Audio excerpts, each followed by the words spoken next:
देख रहे हैं आवाज एट 9। मैं हूं कविता थपलियाल। शुरुआत करते हैं इस वक्त की सुर्खियों के साथ।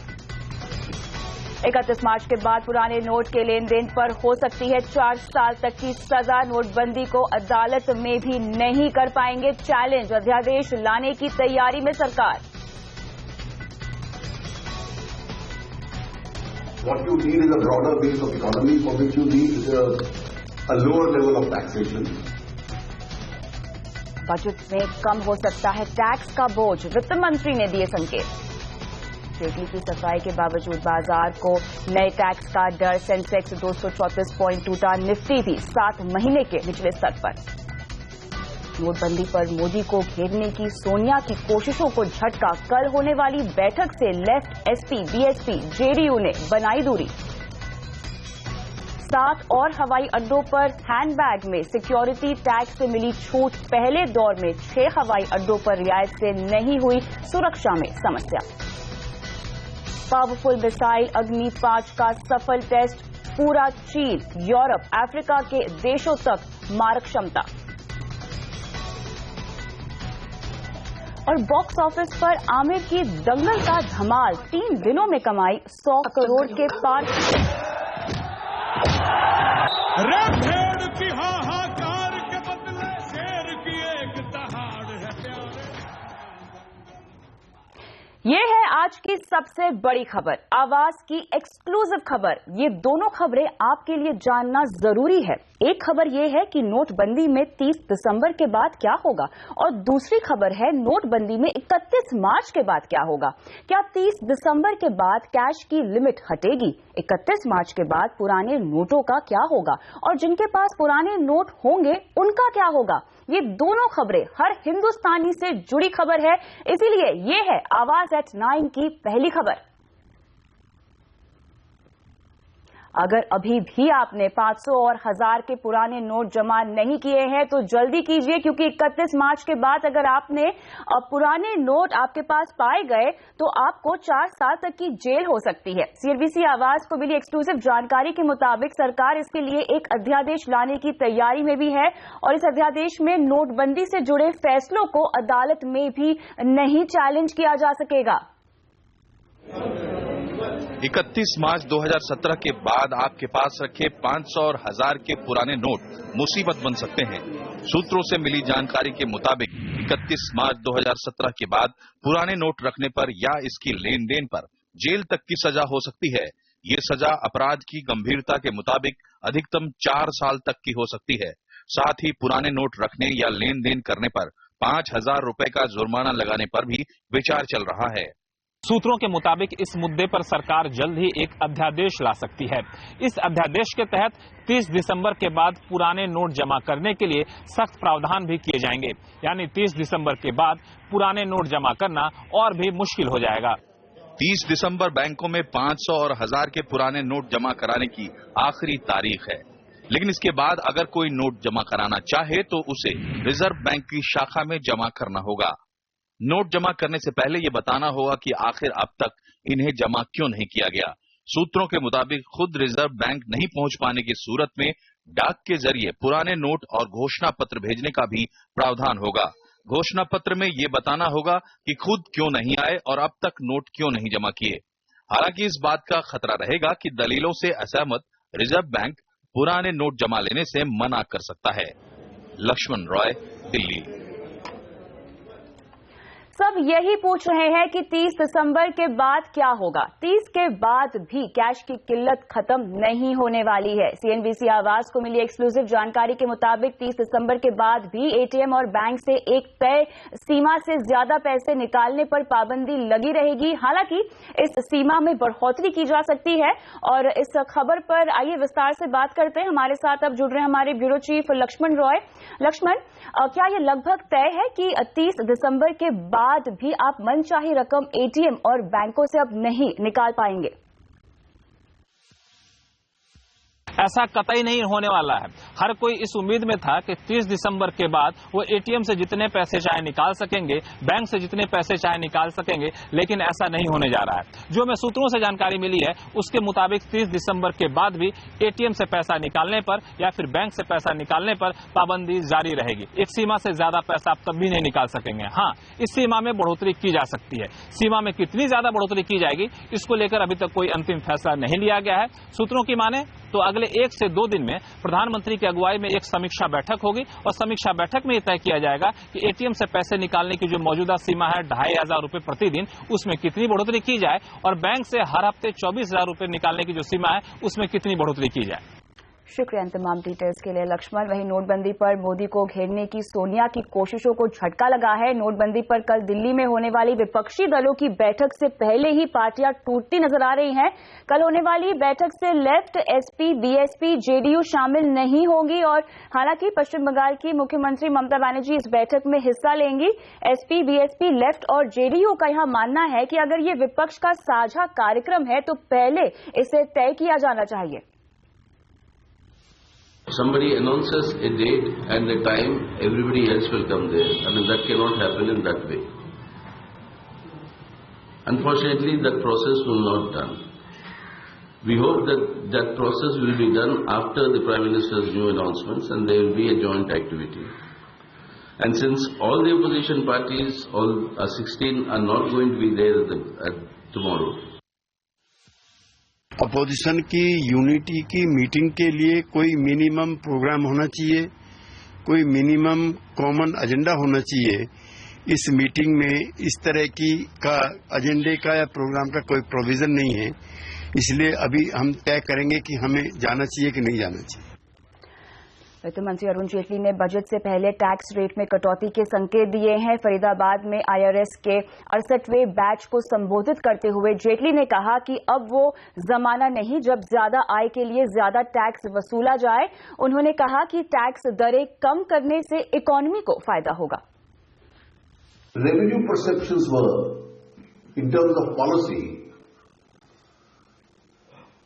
that you levy a higher rate of tax and probably that will get you greater collections. And then we've seen post-1991 the entire course of economy altering itself. That what you need is a broader base of economy for which you need a lower level of taxation. You need to manufacture products and provide services which are more competitive in character. And therefore your taxes will have to be globally compatible. And competition is not merely domestic, competition is global. इधर share बाजार में नए tax को लेकर वित्त मंत्री ने सफाई दी है। उन्होंने साफ साफ कहा कि प्रधानमंत्री मोदी के बयान का गलत मतलब निकाला जा रहा है और सरकार का long term capital gains tax लगाने का इरादा नहीं है। The speech has been misinterpreted in some sections of the media which have started speculating that this is an indirect reference to the fact that there could be long-term capital gains on security transactions. I wish to absolutely clarify that there is no occasion or opportunity for anybody to reach such a conclusion because this is not what the Prime Minister said, nor is it the intention of the government, as has been reported in a section of the media itself. हालांकि वित्त मंत्री की सफाई के बाद भी नए tax को लेकर बाजार डरा सा दिखाई दिया। सेंसेक्स 234 पॉइंट टूटकर 26,000 के नीचे आज लुढ़क गया। वहीं निफ्टी 77 पॉइंट फिसलकर 7,900 के करीब बंद हुआ है। ये निफ्टी का 7 महीनों का सबसे निचला स्तर है। बाजार में दबाव विदेशी निवेशकों की बिकवाली से भी बना हुआ है और सबसे बुरा हाल आज था मिड कैप और स्मॉल कैप शेयरों का, जो 2.5% तक आज लुढ़क गए। और आज सबसे ज्यादा पिटाई हुई मेटल शेयरों की, रियल्टी शेयरों की भी आज पिटाई हुई है। डीएलएफ, एचडीआईएल की खूब पिटाई हुई और इधर डिविस लैब पर इंपोर्ट अलर्ट के डर से फार्मा शेयरों की भी पिटाई हुई है। सरकारी बैंकों की बात करें तो आज इनका भी बुरा हाल था। कैनरा बैंक, इलाहाबाद, पीएनबी टूटकर ही आज बंद हुए हैं। बाजार के दिग्गज निवेशक और बीएसई के मेंबर रमेश दमानी ने सरकार से एसटीटी के अलावा और टैक्स न लगाने की मांग की है। उनका कहना है कि long term capital gains tax से सरकार को ज्यादा फायदा नहीं होगा। Government in its wisdom can decide whether it wants to track short-term gains or it wants to collect through STD. I think any serious study would say that STD is a far more efficient, far fairer method and a far equitable method to collect taxes. So it is my belief that after study, they will say that let's continue with the STD rates and the short-term rates rather than tinkering with them again. I'm not bearish. I mean, these things happen in the markets and we are not buying it to save 5 percentage points of taxes, a particular stock or a particular company. We're buying it because they're great businesses that will do well in the coming economic environment that we see. And, for that particular reason, I see no reason to sell out of my stocks just because, I believe there'll be some selling coming because of the tinkering of the long-term rates. Kotak Mahindra AMC के MD और CEO Nilesh Shah के मुताबिक सरकार tax system की खामियों को दूर करके भी शेयर बाजार से टैक्स वसूली तो 3 गुना यहां पर बढ़ सकती है। हम ये मानते हैं कि अगर आप एग्जिस्टिंग टैक्सेशन सिस्टम्स के जो लूप होल्स है जिसका लोग लीगली दुरुपयोग कर रहे हैं, अगर उस लूप होल्स को बंद कर दे तो हमें टैक्सेशन की एग्जिस्टिंग सिस्टम्स को चेंज किए बगैर भी काफी रेवेन्यू आ सकती है। जैसे एक कंसेप्ट है मार्केट में बोनस स्ट्रिपिंग और डिविडेंड स्ट्रिपिंग का। जब आपको बोनस शेयर मिलते हैं तो उसकी एक्विजिशन कॉस्ट 0 काउंट की जाती है। कई लोग पुराने शेयर्स खरीदते हैं प्री बोनस और जैसे पोस्ट बोनस होते हैं बेच के कैपिटल लॉस बुक कर लेते हैं। सरकार तकरीबन 10,000 करोड़ से ज्यादा नुकसान करती है इस तरह के टैक्स प्लानिंग की वजह से। एक दूसरी चीज है कि लोग 0 कूपन डिबेंचर इश्यू करते हैं, स्टॉक मार्केट पे लिस्ट करा देते हैं और एक साल की होल्डिंग के बाद उसे बेच के इंटरेस्ट इनकम को कैपिटल गेन में कन्वर्ट कर लेती है। तो आज एसटीटी मिलता है तकरीबन 8,000 करोड़ के आसपास, उससे दुगनी इनकम ये लूपहोल्स प्लग करके मिल सकती है। तो ये कहना है बाजार के जानकारों का। लेकिन हम रुकते हैं एक ब्रेक के लिए। ब्रेक के बाद नए साल में रेल दुर्घटना पीड़ितों को मिलेगा दोगुना मुआवजा। पूरी खबर आपको देंगे इस ब्रेक के बाद।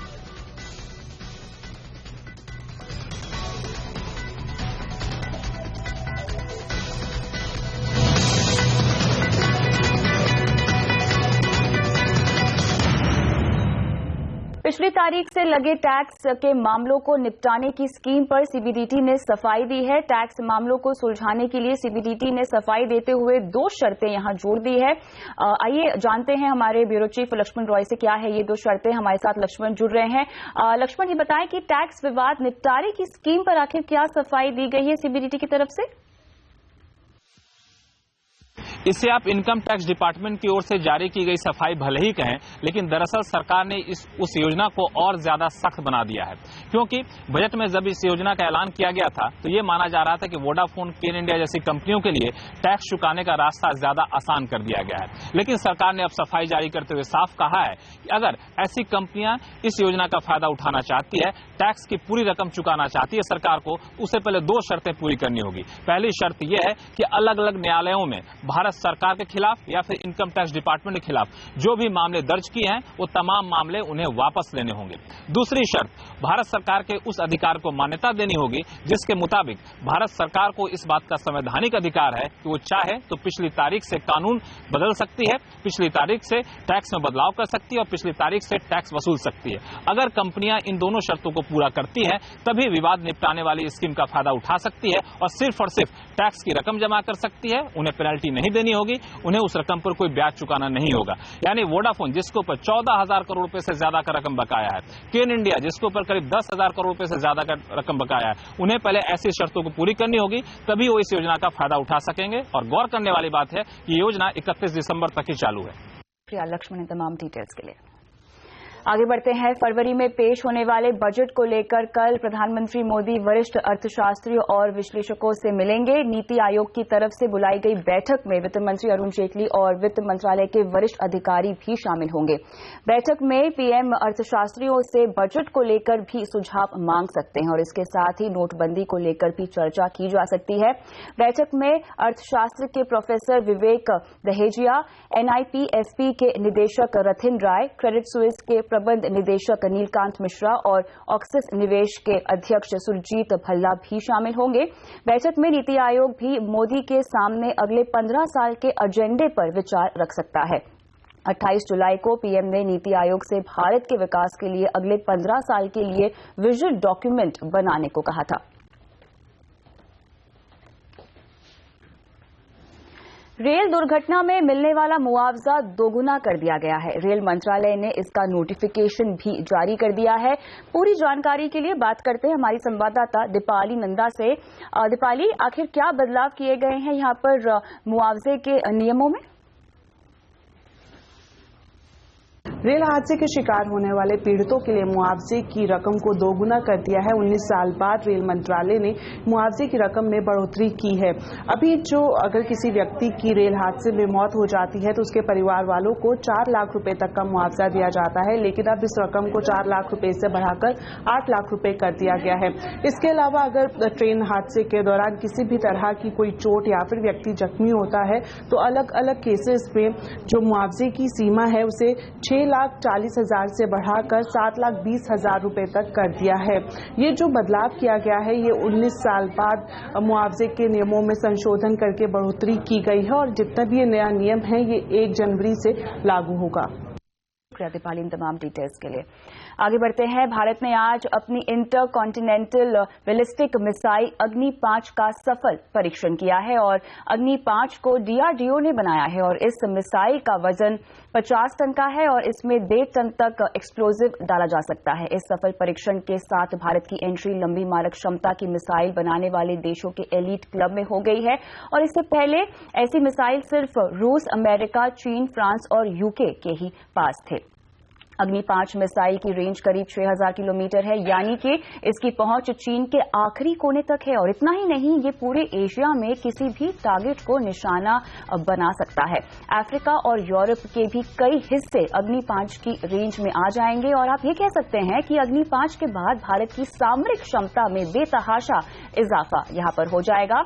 इस सफल परीक्षण के साथ भारत की एंट्री लंबी मारक क्षमता की मिसाइल बनाने वाले देशों के एलीट क्लब में हो गई है। फिलहाल अमेरिका के पास 13,000 किलोमीटर तक, ब्रिटेन के पास 11,000 किलोमीटर तक, रूस के पास 11 से 16,000 किलोमीटर तक और भारत के पास करीब 6,000 किलोमीटर, चीन के पास 15,000 किलोमीटर और पाकिस्तान के पास 27 किलोमीटर तक मार करने वाली मिसाइल अब मौजूद है।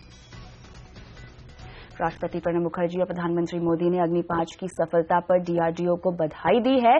पीएम मोदी ने ट्वीट यहां किया है कि अग्नि 5 के सफल परीक्षण ने हर भारतीय को गौरवान्वित किया है और इससे देश की सामरिक सुरक्षा को और भी मजबूती मिलेगी।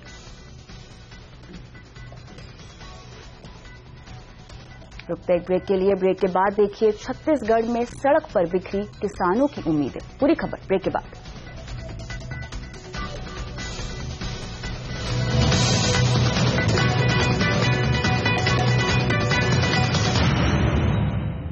आज से 7 और हवाई अड्डों पर बिना टैग के हैंडबैग ले जाने की इजाजत दी गई है। जिन हवाई अड्डों पर यह सुविधा दी जा रही है उनमें पटना, नागपुर, गुवाहाटी, लखनऊ, जयपुर, तिरुवनंतपुरम और कोची शामिल है। इससे पहले दिल्ली, मुंबई, कोलकाता, हैदराबाद सहित 6 बड़े हवाई अड्डों पर ऐसी ही इजाजत दी गई थी। इन हवाई अड्डों पर सुरक्षा को लेकर अब तक कोई समस्या नहीं आई।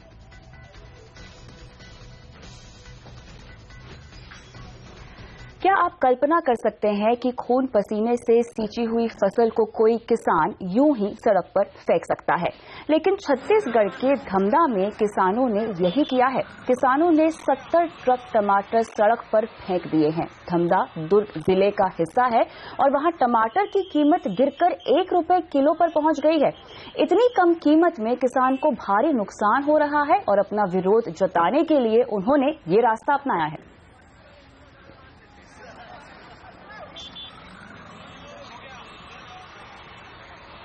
विज्ञापन की दुनिया में खास पहचान हासिल कर चुके अमूल गर्ल के 50 साल पूरे हो चुके हैं। इस मौके पर कंपनी ने अमूल इंडिया 3.0 नाम से अपनी तीसरी बुक लॉन्च की है। इसमें अमूल गर्ल का पूरा सफर और उसके उतार चढ़ाव बताए गए हैं और कंपनी के एमडी आरएस सोधी का मानना है कि लोगों को अमूल गर्ल की किताब मनोरंजक लगेगी।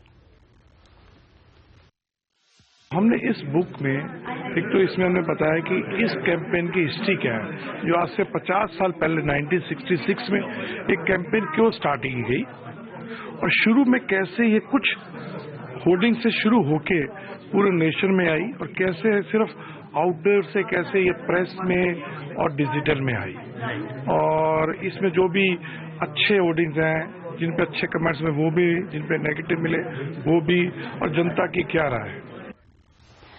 आमिर खान की फिल्म दंगल ने वीकेंड पर रिकॉर्ड तोड़ कमाई की है। सलमान खान की सुल्तान को पटकनी देते हुए रिलीज के तीसरे ही दिन दंगल 100 करोड़ के क्लब में शामिल हो गई है। अगर बॉक्स ऑफिस कलेक्शन की बात करें तो फिल्म ने शुक्रवार को 28 करोड़ 79 लाख की शानदार ओपनिंग की थी, जबकि शनिवार से करीब 35 और रविवार को करीब 42 करोड़ की कमाई की है। यानी फिल्म अब तक करीब 160 करोड़ का कलेक्शन कर चुकी है।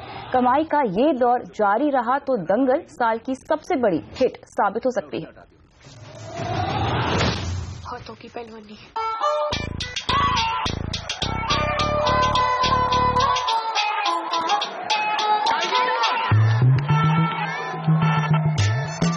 छोरी है, समझ के लड़ियो।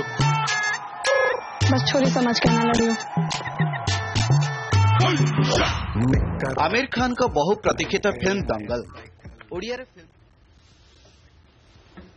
और आवाज एट 9 में इतना ही, लेकिन खबरों पे लगातार अपडेट के लिए CNBC आवाज से ही जुड़े रहिए ट्विटर, फेसबुक और यूट्यूब के जरिए। नमस्कार।